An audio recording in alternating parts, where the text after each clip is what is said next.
Okay guys, a little post-ride banter while it's still light. It's been a long day. I went to the top of Brown, and then of course I came back and did some chores, went and got dinner, and my son is bringing my mom home, but had my mom over and stuff like that. So I wanted to show you the first Esker Hayduke I bought, and what really got me into the Esker brand and this amazing steel frame. It's quad butted DOM, which drawn over mandrel. It's the way they roll the steel, and I couldn't believe how well this bike rode. And it was my first endeavor into this more forward geometry with the stretched out front triangle, the shorter stem, so on and so forth, a little bit lower bottom bracket, and the tucked in stays. So it was my first time experiencing a bike with this type of geometry, plus it was my first time experiencing a steel bike that handled so well. And not only did this steel bike handle so well, but it accepted 275 and 29er tires, and even went up to the 275 plus, and you can see how wide those stays are. So I've been riding this, and you can look back on my videos. I've rode this many times. I built this up for me and for my riding style. Some of this were takeoff parts. This race face 6C was actually a warranty. I had race face next SL cranks that kept on bending at the axle, and they gave me that one. This is an XT 11 speed, but it's the 11 speed before the newer stuff, when it was really meant to be a 2x11. Then my friend found some adapter to make it this shifter pod fit with my newer brake levers, which are the newer XT. Obviously you guys know I'm a big fan of Shimano brakes, and of course I only do the 4-piston brakes, but the Shimano XT or XTR, I think you can't go wrong. I've gone over every little bolt and thing I could think of to make this bike really bling, even to the Garbaruk derailleur pulleys. I changed this just recently with the 30 tooth chain ring to give me a real micro gear, and this bike just pedals so effortlessly. I can't believe how easy it pedals. And the bottom bracket is, I've never had an issue. That's a Cane Creek bottom bracket.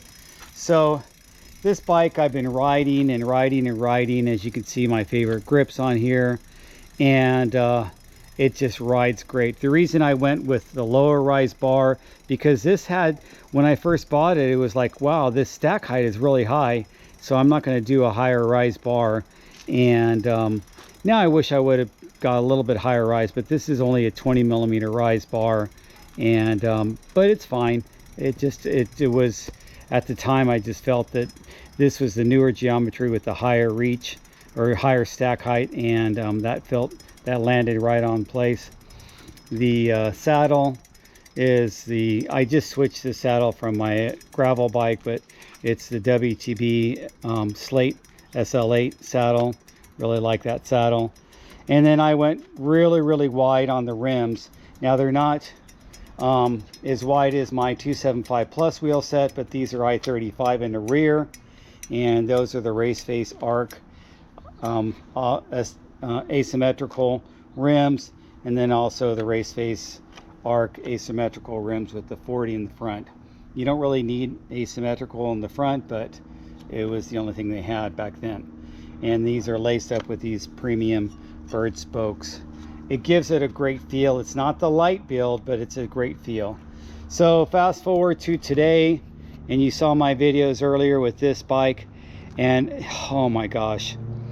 First of all, I was using this wheel set on this bike for many years, and I thought, well, why not make a dedicated bike packing bike? Now, as you can see, this has none of the extra mounts up here or on the chainstay, where this or on the seat stay. This has the seat stay mounts. This has the extra mounts up here, and it's got mounts galore. and then it has this little trick thing that it's almost like the wolf tooth thing you buy to put underneath your water bottle cage. They just built it right in, and then this allows them to protrude these out, so you get a longer dropper post that it will you can use a longer dropper post. This is a 160 millimeter Resolve 2 by Wolf Tooth, and this bike it rides amazing. I would say it doesn't spin pedal as effortlessly as my older XT, but it still pedals great, and I never felt that I needed any extra gears on this. I felt that I had plenty of gear. I wonder if those brake rubs are those brakes are rubbing. I'll have to check them later, but really I love the way this bike felt today, and having a plus tire is almost cheating, I feel, and as far as making a hardtail not feel like a hardtail.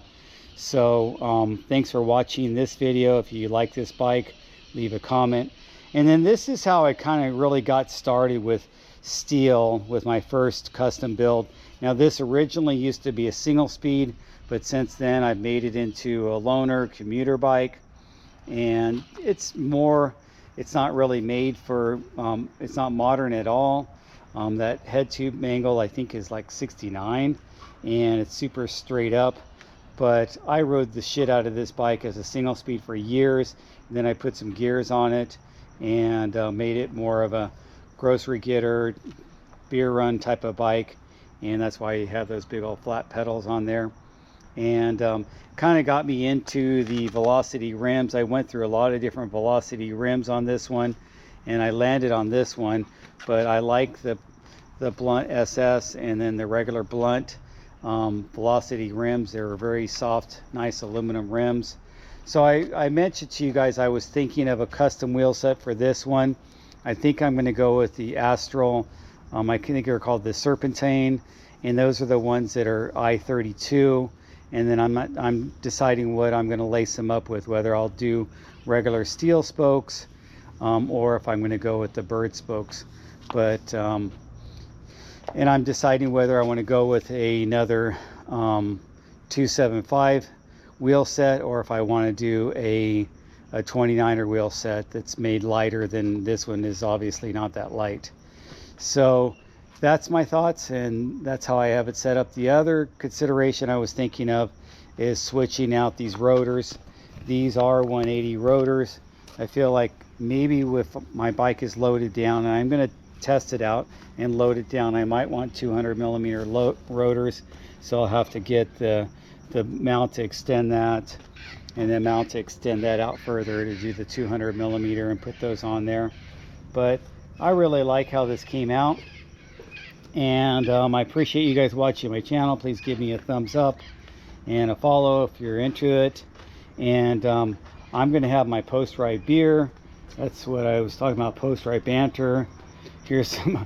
I bought these spacers. I'm deciding which, not on this bike, on the other bike, whether I'm going to put those spacers on, messing around with different bolts to bling out the other bike, and I'm just kind of using that for size.